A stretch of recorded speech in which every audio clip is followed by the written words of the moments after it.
katsaus tulevan viikon säähän Espanjassa ja Suomessa. Keski-Espanjassa, Costa del Solilla ja Costa Blancalla saadaan tulevalla viikolla nauttia puoliaurinkoisesta säästä ja keskemmällä viikkoa suorastaan paistaa päivä helle ja lämpötilat ovat kauttaaltaan 20 asteen paremmalla puolella. Yöllä pyöritään noin 15 asteissa rannikkoalueella ja keskemmällä maata hieman alle 10 asteen.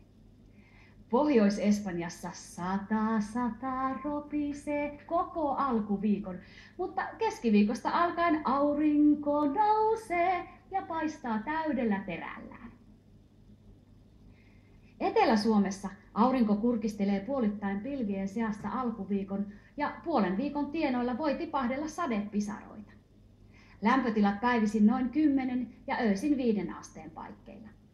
Keski-Suomessa mennään sään suhteen päinvastoin. Alkuviikosta vettä sataa, lopun viikkoa on pilvistä, mutta kuivaa. Lämpötilat päivisin +5 asteen paikkeilla ja öisin mennään pakkasen puolelle.